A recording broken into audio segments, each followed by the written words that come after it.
क्या ज्यादती है मिस्टर पाठक? पिछली बार मिस्टर भट्ट को बुला के हम ऑलरेडी परेशान कर चुके हैं। Why now? ये बात तो ठीक है। भट्ट साहब, आपको द्वितीय बार अदालत में आने का कष्ट दिया, इसके लिए मैं क्षमा चाहता हूँ आपसे, किंतु आज आपका यहाँ होना अति आवश्यक था। जी? क्या कहा था आपने पिछली सुनवाई में कि पिछले 5 वर्षों से आप अपने पैरों पर चल नहीं पाए? जी।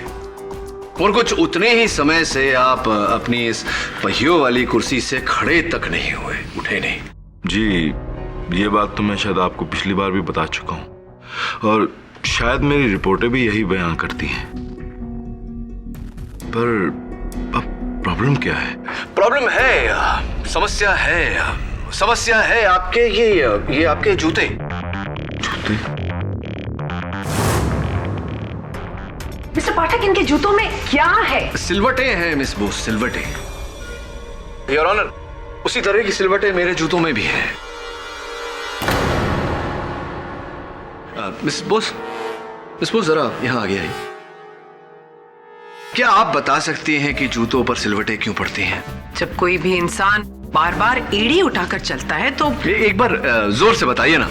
मिस्टर पाठक, जब इंसान एड़ी उठाकर चलता है तो क्या करता है? ओह माय गॉड, चलता है। ओह,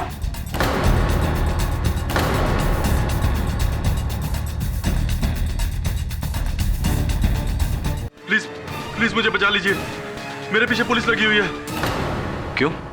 सुपर मॉडल मनदीप कोहली, किसी ने उसको छुरा मार दिया है। 212 पहचाना मुझे?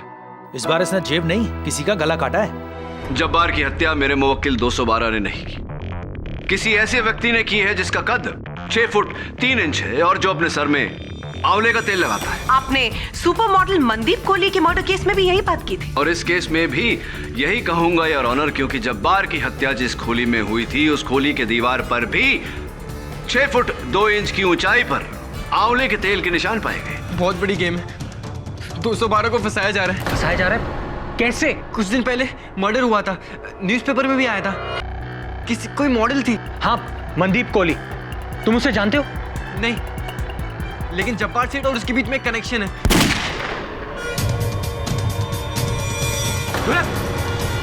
वरुण और ढोलक इस ऑफिस में अकेले थे और इस राइफल से ढोलक का खून हुआ और ये राइफल वरुण के हाथों में पाई गई है।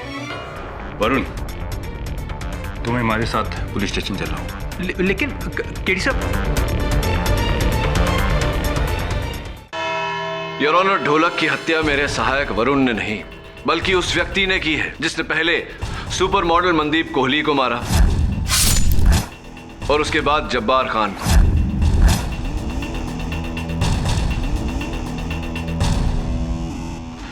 उसका प्रमाण यह है योर ऑनर, मुझे मेरे दफ्तर के बाहर 11 नंबर के जूतों के निशान मिले और मेरे दफ्तर में इस नाप का जूता कोई नहीं पहनता। स्पष्ट है योर ऑनर, जिस व्यक्ति के जूते का माप 11 नंबर होगा उसका कद भी 6 फुट से ज्यादा होगा और उसके सर पर चमेली का तेल, ओह आई एम सो सॉरी, आपका फेवरेट आंवले का तेल होगा। मिस्टर पाठक, आपका ये गुमनाम व्यक्ति एक्चुअली सांता क्लॉज की तरह लगने लगा है। आपकी हर प्रॉब्लम का हल बनकर आ रहा है। आप मुझे एक बात बताइए कि आप इस मनगढ़ंत किलर की मदद से कितने लोगों को बचाएंगे? मिस बोस, इसी सांता क्लॉज ने आसरा अनाथालय के बाहर मेरे सहायक वरुण पर गोली चलाई थी। किसने कहा? वरुण ने? वरुण ने तो हमसे यह भी कहा है कि ढोलक ने मरने से पहले मनदीप कोहली और जब्बार खान की मौतों के बीच का संबंध भी बताया था। हम क्यों माने आपके असिस्टेंट की? नहीं मानिए, मत मानिए, वरुण की बात मत मानिए, पर मुझे विश्वास है कि इंस्पेक्टर दवे की बात आप अवश्य मानेंगे। सर, केडी ने मुझे किसी गाड़ी का नंबर दिया था, किसी संजय भट्ट की गाड़ी है। केडी के अनुसार उसी गाड़ी से वरुण पे गोली चलाई गई थी। सर, मैंने संजय भट्ट को बहुत ढूंढा लेकिन वो नहीं मिला क्योंकि वो गोवा में था, लेकिन आज सुबह ही गोवा पुलिस की मदद से उसे वापस बुलाया गया है। फैंटास्टिक, धन्यवाद इंस्पेक्टर दवे। आप मिले मिस्टर भट्ट से? जी हाँ। कितना कद है उनका? 6 फुट 3 इंच। क्या वो बालों में? हाँ, आंवले का तेल लगाते हैं। और जूतों का साइज? जूते का साइज है 11।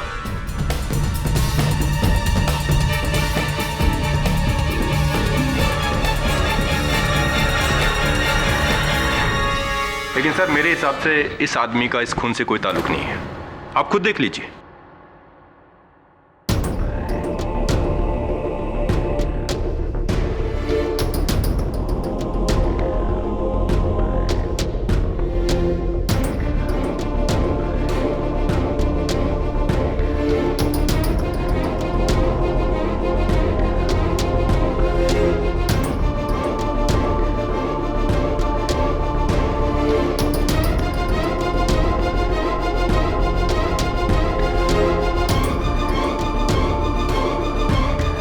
मिस्टर पाठक, ये है आपके शार्प शूटर जिन्होंने 3 लोगों का कोल्ड ब्लडेड मर्डर किया है, अ फिजिकली चैलेंज्ड मैन।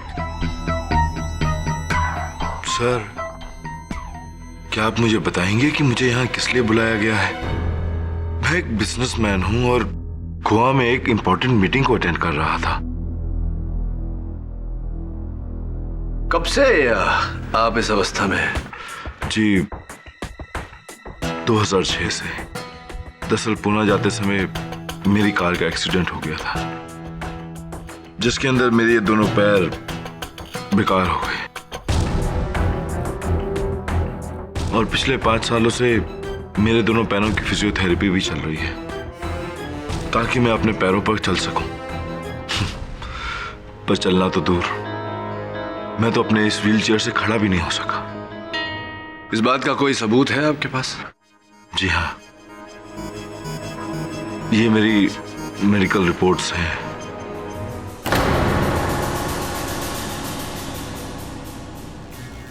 यही आपको मेरी हालत बयान कर देगी।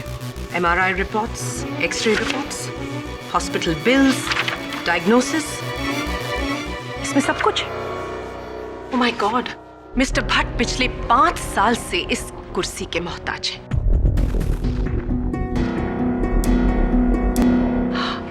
मिस्टर भट्ट, आपका निशाना कैसा है? निशाना?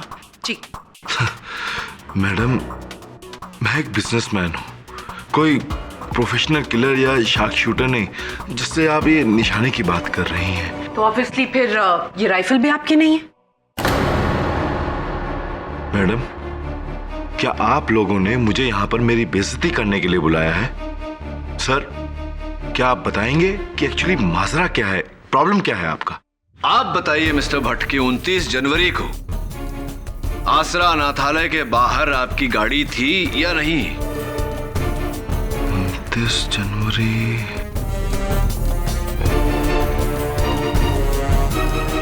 सर, आसरा अनाथालय के सामने एक मंदिर है जहां मैं दर्शनों के लिए अक्सर जाया करता हूं।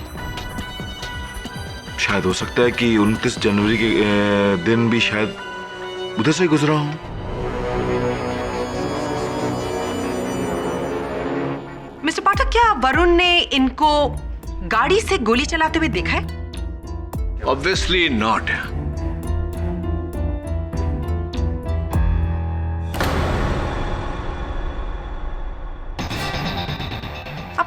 आप क्या कर रहे हैं मिस्टर पाठक? आपके इस तरह घूरने से एक विकलांग व्यक्ति अपनी व्हीलचेयर से खड़ा होकर चलने नहीं लगेगा।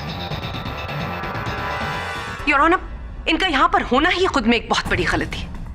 योर ऑनर, वही कद, जूतों का वही नाप, सर में वही तेल, क्या ये सब संयोग है? मिस्टर पाठक, जो है वो आपके सामने है। आप इन्हें झूठा साबित करने की कोशिश कर रहे हैं इन मेडिकल रिपोर्ट्स को झुठलाकर।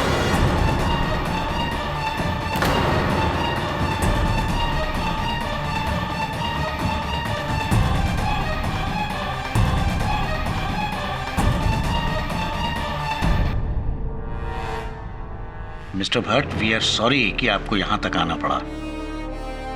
आप जा सकते हैं। जी जी ऑनर। केडी, इनको यहां तक बुलाकर हमने ठीक नहीं किया। साहब, ढोलक को क्यों मारा? एक ही भाई था, वो भी गया।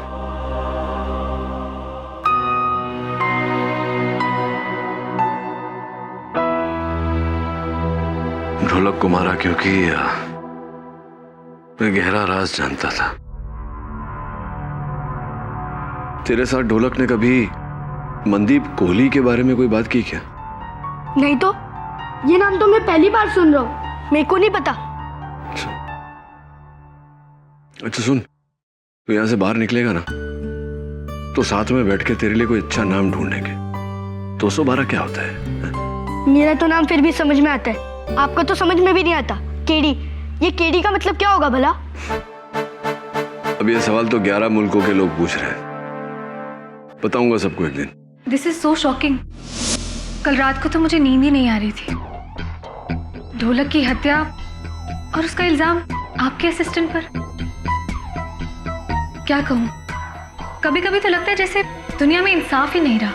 नहीं, इंसाफ तो है और इंसाफ दिलाना ही मेरा काम है। मनदीप कोहली को जानती थी आप? जी नहीं, बस न्यूज़पेपर में उनकी मौत के बारे में सुना था। कोई सुपर मॉडल थी शायद। हाँ, सुपर मॉडल थी। और कुछ उनके बारे में? जी नहीं।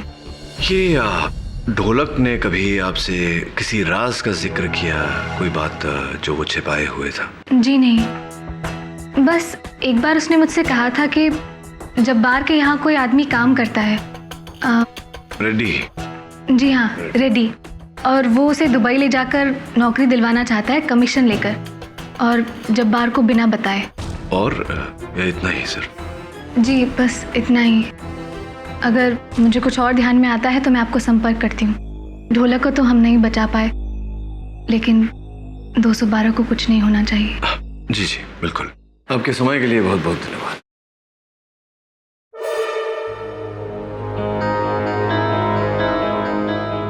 अंगूठी बड़ी प्यारी पहनी है आपने। Thank you.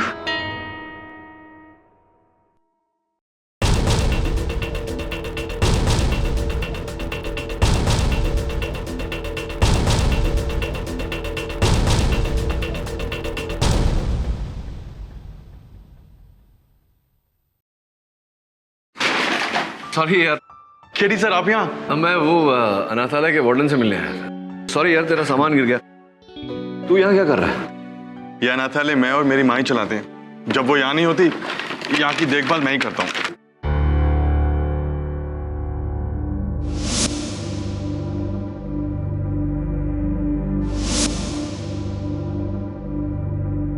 ये किसी नई कंपनी की फोन से? जी, ये इसी कंपनी ने हमारे स्टाफ के लोगों के लिए दिए हैं और एक फ्री सैंपल भी दिया था। अच्छा, फ्री सैंपल किसको दिया तुमने? वो हमारी वार्डन माहौली के पास। क्यों? सुन, एक काम करेगा मेरा? हाँ सर, क्यों नहीं। आपने मेरी जान जो बचाई है, आपके लिए कुछ भी हुक्म कीजिए। हाँ माहौली जी, तो वाह, अरे वाह, आपकी ये अंगूठी तो बड़ी प्यारी है, सुंदर है। देखे सर, असली हीरे, महंगी होगी। क्षमा चाहता हूँ पूछने के लिए, कितने की होगी? जी, ये मुझे तोहफे में मिली है, मुझे इसकी कीमत नहीं मालूम। अच्छा, जहां तक मेरा ज्ञान है ये होगी 3-3.5 लाख रुपए की। कहना पड़ेगा आपके पतिदेव आप पर बहुत कृपालु है। जी, मेरी शादी नहीं हुई है। बोली जी, आजकल कुछ याद नहीं रहता मुझे ठीक से, क्षमा चाहता हूँ। आपके रिकॉर्ड्स के अनुसार यही था, आपकी शादी नहीं हुई। तो फिर आपके जो मंगेतर जी हैं वो जी, क्या हुआ? मंगनी नहीं हुई?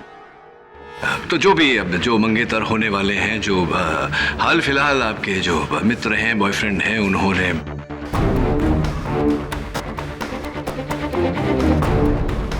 बॉयफ्रेंड नहीं है। तो मौली जी, कौन है आपका इतना बड़ा शुभ चिंतक जिसने आपको इतना महंगा तोहफा यूं ही दे दिया? ऑब्जेक्शन। मिस्टर पाठक मिस मौली की जाती जिंदगी में दखल दे रहे हैं जिसका इस केस से कोई ताल्लुक नहीं है। योर ऑनर, मैं इनकी व्यक्तित्व जीवन में नहीं, इनके व्यवसायिक जीवन में दखल दे रहा हूं और मेरे प्रश्न का इस केस से बहुत ही गहरा संबंध है। सस्टेन। मिस मौली, आप मिस्टर पाठक के सवाल का जवाब दीजिए। ये अंगूठी आपको किसने दी? सर, मुझे ये अंगूठी मेरी लंदन वाली सविता आंटी ने दी है। वो बहुत अमीर हैं और मुझे बेटी की तरह मानती हैं। वाह वाह, लंदन से गिफ्ट आई है। तो ये मेड इन लंदन होगी? जी नहीं, वो पिछले साल इंडिया आई थी और तभी हम लोग ये अंगूठी लेने के लिए गए थे। ऐसे ही लेकिन मौली जी पिछले साल तो यूएन की पोस्टिंग में पूरे साल आप चीन में थी।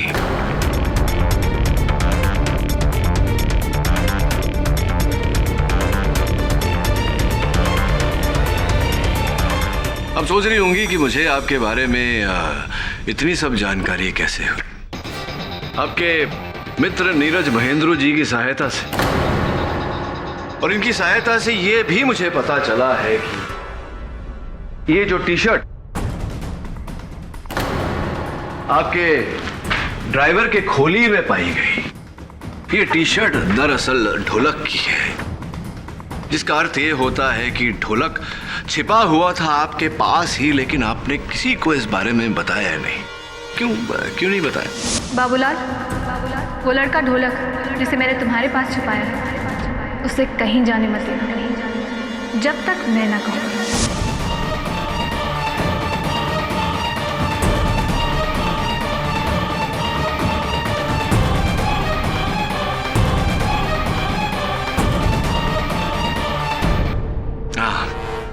समझ गया मैं, लगता है आपको वार्तालाप करने का मूड नहीं। चलिए ये बताइए, ब्लड डायमंड, क्या आपने ये दो शब्द कभी सुने? जी, अफ्रीका में वो तराशे गए हीरे जिन्हें हासिल करने के लिए कई लोगों की जानें जाती हैं, पर ये हीरा सर्टिफाइड है। सर्टिफाइड है, जायज है, इसकी रसीद भी होगी आपके पास। क्या इसकी रसीद हम सबको ये विश्वास दिला सकती है मौली जी कि इसके पीछे किसी की जान नहीं गई, किसी का लहू नहीं बहा? मौली जी, ये दृष्टिकोण भी बहुत ही विचित्र बात होती है। देखने वालों को आपकी अंगुली पर ये चमकती दमकती हीरे की अंगूठी नजर आती है, किंतु मेरी नजरिए से आपके कांधों पर एक 17 साल के बच्चे की लाश का बोझ नजर आता है मुझे।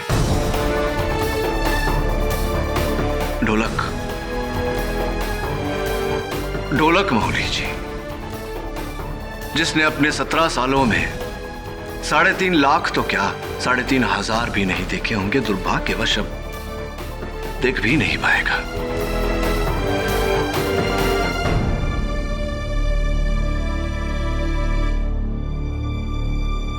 क्या हुआ मौली जी, रो क्यों रही है? नहीं, वो आंख में कुछ कचरा चला गया। ढोलक को तो बचा ना सके, अब 212 को कुछ नहीं होना चाहिए। ढोलक को तो हम नहीं बचा पाए, लेकिन 212 को कुछ नहीं होना चाहिए। आप ही के शब्द हैं मौली जी।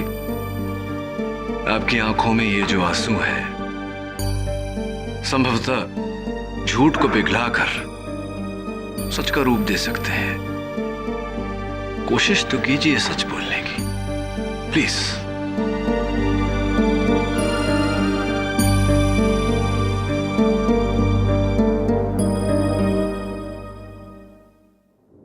गजानन पावले लोगों के लिए तो ये लोहे का व्यापार करता है, लेकिन असल में इसका व्यापार बच्चे हैं।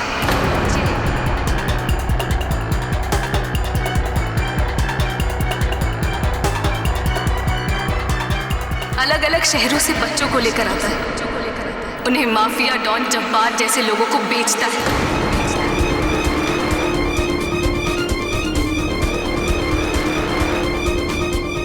उनसे चोरियां करवाता है, भीख मंगवाता है। इसका मतलब ये अंगूठी आपको भेंट नहीं, तोहफा नहीं, कीमत दी गई थी। पावले साहब ने दी थी आपको किसी काम के लिए। जी हाँ, आपको धमकी देने के लिए।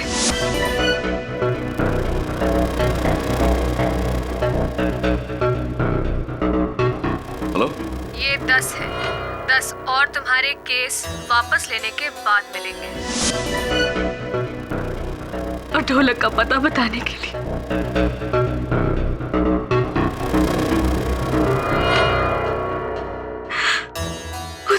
पास आया था अपनी जान बचाने के लिए, लेकिन मैं टीचर दीदी, जब्बार सेठ का किसी ने मर्डर कर दिया है। क्या? और क्योंकि मैंने उनकी खोली से चोरी की थी, पुलिस मुझे ही पकड़ेगी दीदी। मुझे छुपा दो दीदी, मुझे प्लीज छुपा दो दीदी। ढोलक तुम बिल्कुल मत घबराओ, मैं तुम्हें हमारे ड्राइवर बाबूलाल के घर पर छुपा दूंगी। तुम्हें कुछ नहीं होगा, तुम बिल्कुल चिंता मत करो। प्लीज। मैं 3.5 लाख की अंगूठी के लिए उसका दिया वादा मैंने तोड़ दिया, लेकिन इससे पहले कि मैं ढोलक को पावले को देती, वो वहां से भाग गया था। और जब्बार खान की मृत्यु में क्या हाथ था आपका? उसके बारे में मुझे कुछ नहीं मालूम, और ना ही मनदीप कोहली की मौत के बारे में कुछ पता है। कुछ तो पता होगा। मुझे इन कत्लों के बारे में कुछ भी मालूम नहीं है, और ना ही ढोलक के कत्ल के बारे में कुछ पता है।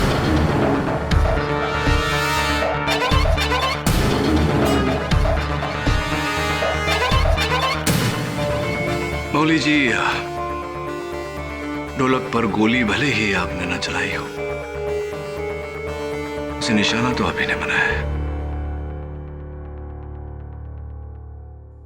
साहब, ये औरत मेरे को फंसाना चाहती है साहब, क्योंकि इसके अनाथ आश्रम की जमीन पे मैं अपना लोहे का कारखाना खड़ा करना चाहता था। मेरे को विलन समझती साहब। मैं एक इज्जतदार आदमी हूं साहब, बच्चों का धंधा करने वाला दिखता हूं क्या साहब? ऐसा है तो साबित करके बताइए ना। देखिए पावले साहब, इतना तो साबित हो चुका है कि आपने वो हीरे की अंगूठी उन्हें कीमत के रूप में दी थी, आपके लिए काम करने के लिए। कैसे साबित हुआ साहब? इस झूठी के कहने से? इतना कानून तो अपन भी जानते हैं साहब कि एक आदमी की गवाही से आप किसी को दोषी साबित नहीं कर सकते। ये बिल्कुल सही कह रहे हैं मिस्टर पाठक। अगर आपको लगता है कि मिस्टर पावले का इस केस से कोई लेना देना है, तो आप ठोस सबूत लेकर आइए, और जब तक ऐसा नहीं होता तब तक पुलिस सिर्फ इन पर कार्रवाई कर सकती है, इन्हें अरेस्ट नहीं कर सकती। और जब तक ऐसा नहीं होता तब तक शक की सुई आपके चहेते 212 पर टिकी रहेगी।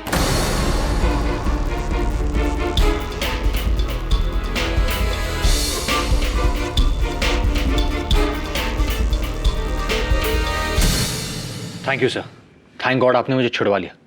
इंस्पेक्टर दवे तो अलग ही ट्रिप पे था। हाँ, लेकिन जब तक ये केस खत्म नहीं हो जाता, असल हत्यारा पकड़ा नहीं जाता, तुझे संभल के रहना होगा, क्योंकि पुलिस तुझे शक के दायरे से बाहर नहीं जाने देगी। ये कितने सारे प्रश्न ऐसे हैं जिनका अब तक कोई उत्तर नहीं। ढोलक ऐसा क्या जानता था जिसकी वजह से उसे मार दिया गया? और वो 6 फुट 3 इंच का आदमी, हु कैन इट बी? कौन हो सकता है? इन सबके पीछे एक ही आदमी है, पावले। और ऐसा कोई सुराग भी तो नहीं, कोई सबूत भी तो नहीं जो उसकी तरफ इशारा करता हो? एक सबूत है सर, रेड्डी। खोली के बाहर मैंने पावले को रेड्डी से बात करते हुए देखा था। अगर हम रेड्डी को तोड़ेंगे तो हम पावले तक पहुंच सकते हैं, और पावले के थ्रू असली कातिल तक। और सर मुझे लगता है कि असली कातिल रेड्डी है, क्योंकि इस केस में वही है जो 6 फुट से ऊपर है। तो एक काम कर, रेड्डी से मिल, लेकिन अलग तरीके से। मैं समझाता हूं।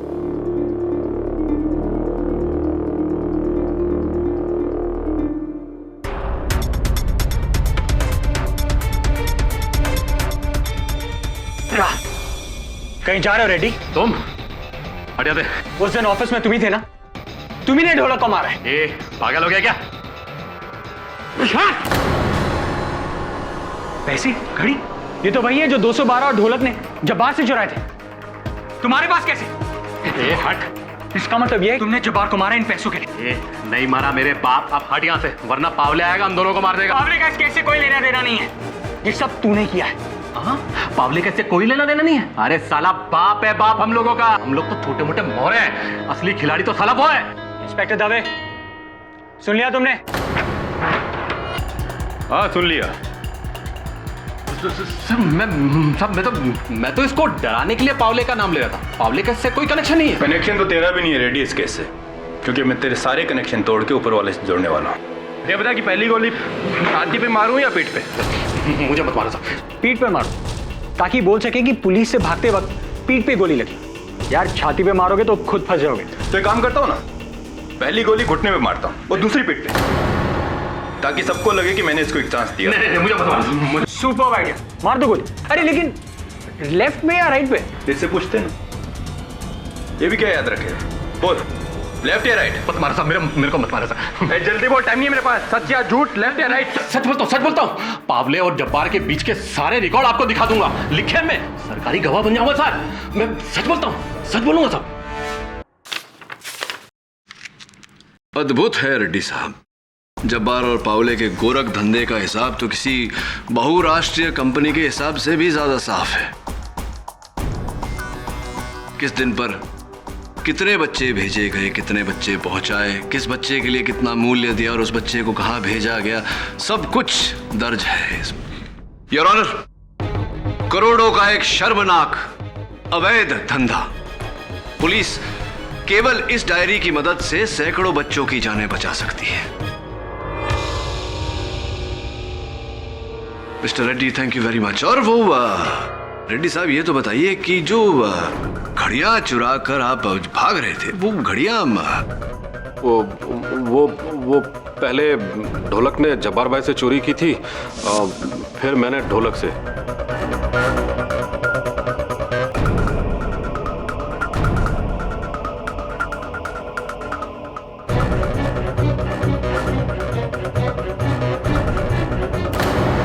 और जब्बार भाई की मौत के बाद वो पानी का गिलास छुपाकर मैंने 212 को फंसाया, ताकि मैं इस मामले से क्लियर रहूं।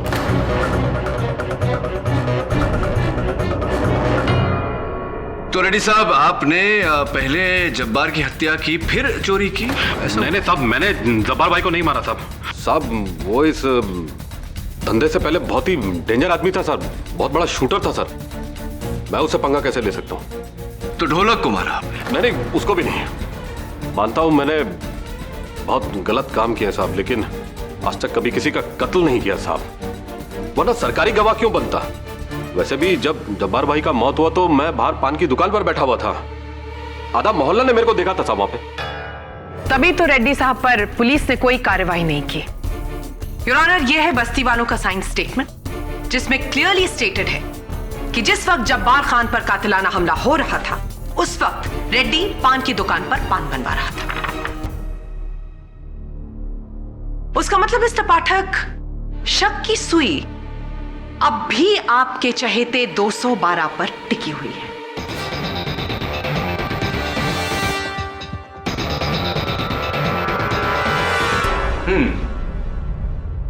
क्या करें हम रेड्डी साहब? चलिए उन्हीं से पूछताछ करते हैं जो पिछली सुनवाई में हमें कानून सिखा रहे थे। एक ही गवाह के बयान से कुछ साबित नहीं होता, साबित करना है तो सबूत लाओ। पावले साहब, अब दुर्भाग्यवश आपके विरुद्ध एक भी सबूत नहीं, ढेरों सबूत है। पेश करूं या आप बोलेंगे स्वयं? माऊली जी का बयान पूरा खरा है साहब, सच्चा है। अपन का असली धंधा बच्चा लोग की स्मगलिंग करने का है साहब।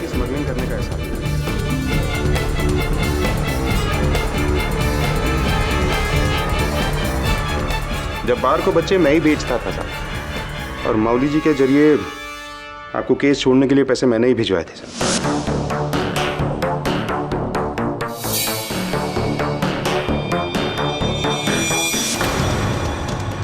माऊली जी को वो रिंग मैं ही दिया था साहब।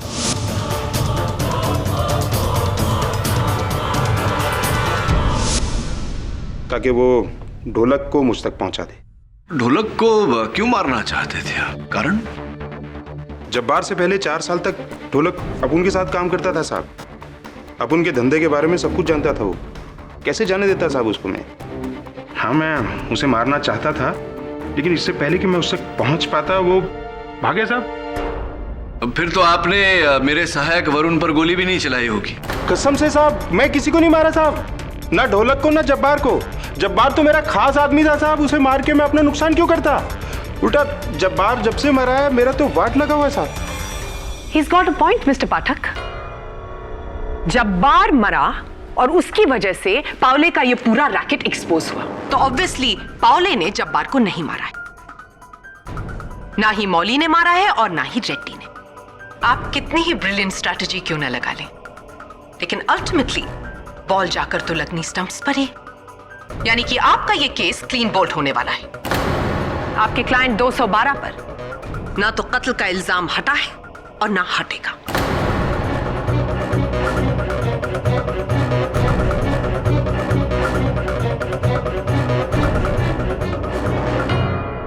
एक आखिरी प्रश्न, कौन सा तेल लगाते हैं आप अपने सर में? तेल कौन सा लगाते हैं सर में? टेंशन मत लो साहब, 3 इडियट्स पिक्चर देखी है ना, ऐसे करते रहने का, ऐसे all is well, all is well. तो बड़ा फिल्मी है यार, हैं? ये सब पिक्चरों में होता है, वास्तविकता में नहीं।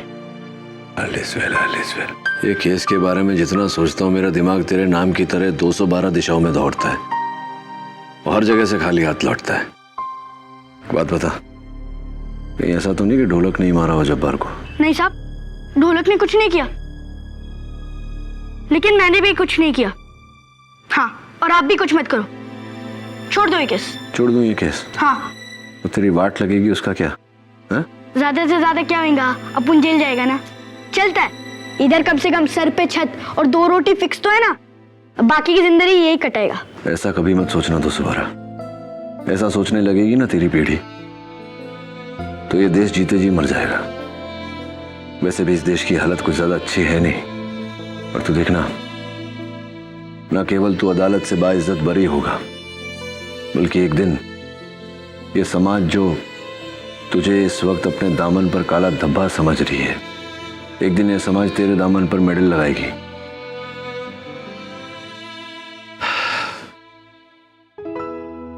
क्या है, तेरी किस्मत बनाऊं उससे पहले तुझे नए जूते ला के देने पड़ेंगे। ये क्या अंगूठा बाहर निकला हुआ है? Air conditioner. Air conditioner? चलते चलते जूता भी चल बसा।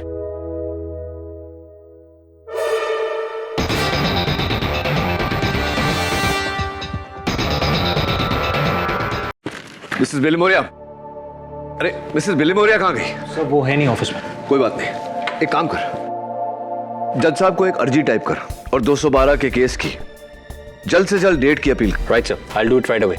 लेकिन बात क्या है? अरे तू टाइप तो कर, बताता हूँ ना अदालत में। अमूमन वकील केस की तारीख आगे बढ़वाते हैं ताकि उन्हें और समय मिल सके। तुमने तो इसका उल्टा ही किया है, ऐसा क्यों केडी? योर ऑनर, न्याय में विलंब का अर्थ होता है न्याय में खंडन। न्याय जितना जल्द हो जाए उतना ही अच्छा। चलिए अच्छा है, लगता है इस केस का डिसीजन आज ही आ जाएगा। अपेक्षा तो यही है मुझे भी मिस बोस। इसीलिए योर ऑनर, अदालत का और समय व्यर्थ न करते हुए मैं आज के पहले आखिरी और इकलौते गवाह को कटघरे में बुलाने की अनुमति चाहता हूं। इजाजत है। Mister Sanjay Bhatt your honour, लाइए उन्हें।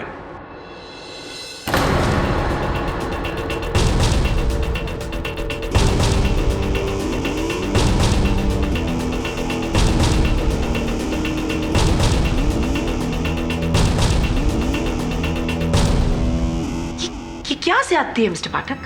पिछली बार मिस्टर भट्ट को बुला के हम ऑलरेडी परेशान कर चुके हैं, व्हाई नाउ?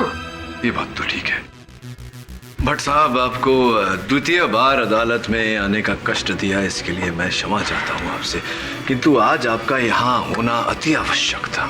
जी? क्या कहा था आपने पिछली सुनवाई में कि पिछले 5 वर्षों से आप अपने पैरों पर चल नहीं पाए? जी। और कुछ उतने ही समय से आप अपनी इस पहियों वाली कुर्सी से खड़े तक नहीं हुए, उठे नहीं। जी, ये बात तो मैं शायद आपको पिछली बार भी बता चुका हूं और शायद मेरी रिपोर्टें भी यही बयान करती हैं। पर अब प्रॉब्लम क्या है? प्रॉब्लम है, समस्या है आपके ये आपके जूते। जूते? मिस्टर पाठक, इनके जूतों में क्या है? सिलवटें हैं मिस बोस, सिलवटें। योर ऑनर, उसी तरह की सिलवटें मेरे जूतों में भी हैं। मिस बोस जरा यहां आगे आइए। क्या आप बता सकती हैं कि जूतों पर सिलवटें क्यों पड़ती हैं? जब कोई भी इंसान बार बार एड़ी उठाकर चलता है तो एक बार जोर से बताइए ना। मिस्टर पाठक, जब इंसान एड़ी उठाकर चलता है तो क्या करता है? ओह माय गॉड। चलता है।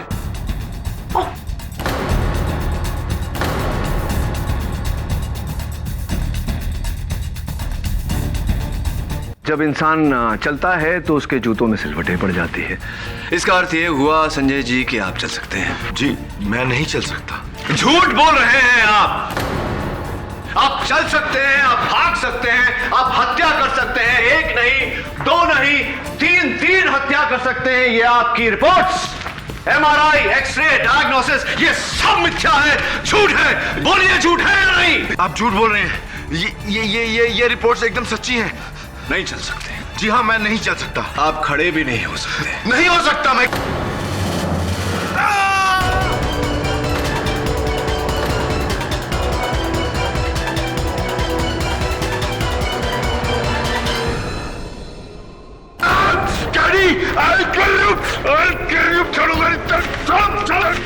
चलो मुझे, I won't leave you.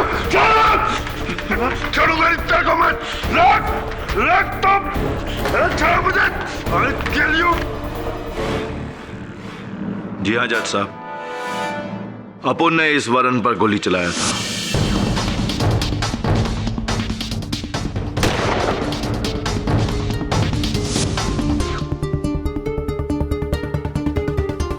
और वो तीनों कत्ल मनदीप,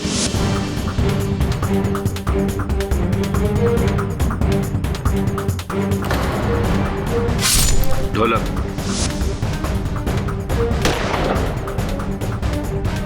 और जब्बार, वो भी अपन ने ही किया था।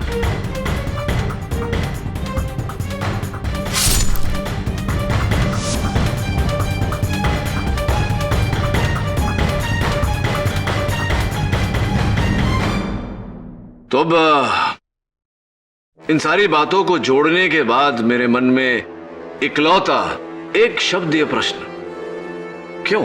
जज साहब, अपन कोई बिजनेसमैन नहीं, अपन एक प्रोफेशनल किलर है और पैसे के वास्ते अपन किसी का भी कत्ल कर सकता है, इस केडी का भी।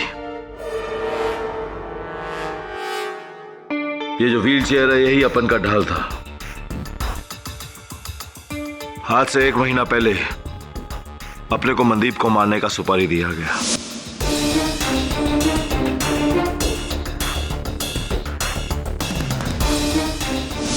और उसके कुछ ही दिनों बाद अपने को दूसरा सुपारी दिया गया, जब्बार को मारने का।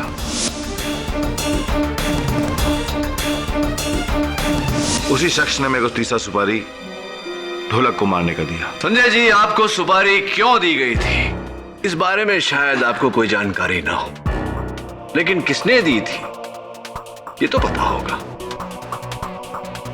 हाँ जज साहब, आपने उसे पहचानता है, उसका नाम है। पर आप सुपारी देने वाले का नाम बताएं, उससे पहले मैं अदालत को सुपारी देने का उद्देश्य बता देता हूं।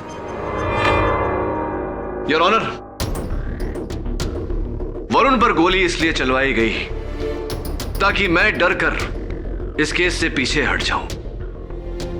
ढोलक को इस कारण मरवाया गया क्योंकि वो सुपारी देने वाले के कुछ राज जान चुका था और इस बारे में जब्बार खान से बात कर चुका था।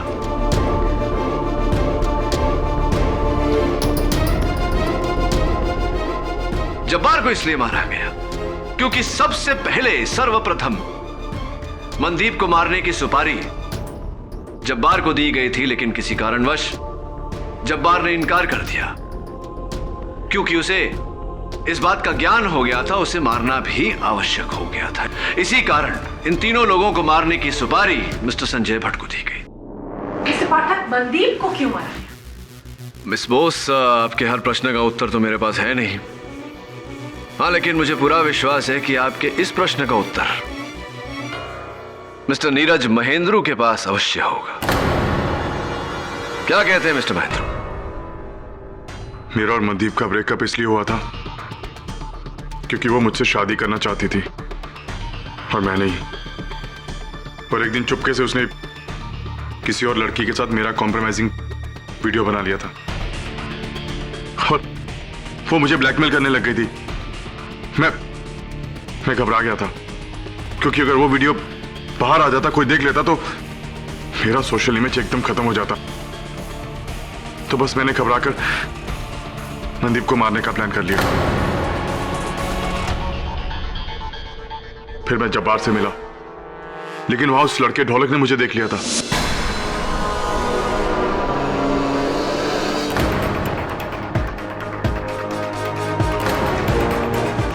फिर जब्बार ने इस डील के लिए ज्यादा पैसे मांगे तो मैंने वो डील कैंसिल करके भट्ट को दे दी।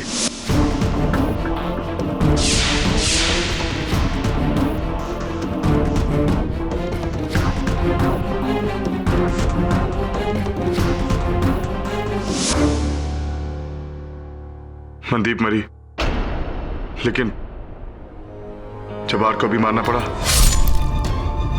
और उस लड़के ढोलक को भी।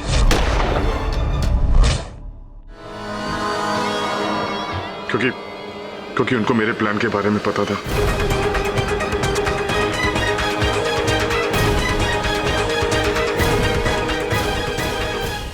बुजुर्ग कह गए हैं कि मनुष्य की भलाई इसी में है कि वह जल्द से जल्द अपनी भूल स्वीकार कर ले और उस भूल का सुधार कर ले। एक भूल मैंने की थी, आपको यहां से रिहा करके, जिसका अब सुधार कर लिया मैंने। The defense rests, Your Honor. ये अदालत नीरज महेंद्रू और संजय भट्ट को मनदीप कोहली, जब्बार खान और ढोलक उर्फ दिनेश राठौड़ के कत्ल के इल्जाम में भागीदार मानते हुए फौरन हिरासत में लेने का हुक्म देती है और 212 को जब्बार खान के कत्ल के इल्जाम से बरी करते हुए रिहा करती है। The case is closed.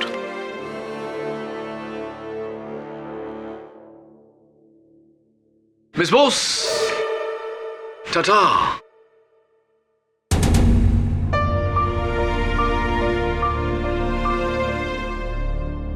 अब देख, किसी की जेब वेब मत काटना। साहब, अपन हमेशा सोचता था कि एक दिन अपन भी अपने माँ बाप को ढूंढेगा, लेकिन आप मिल गए तो ऐसा लगता वो मिल गए।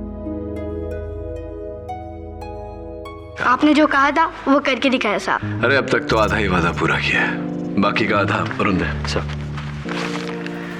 ये ले, ये रहा पंचगिनी के स्कूल का तेरा दाखिला पत्र।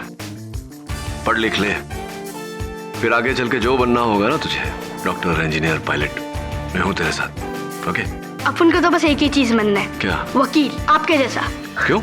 ताकि मैं भी बड़ा होके किसी 213 को बचा सकूं। क्या बोल रही है?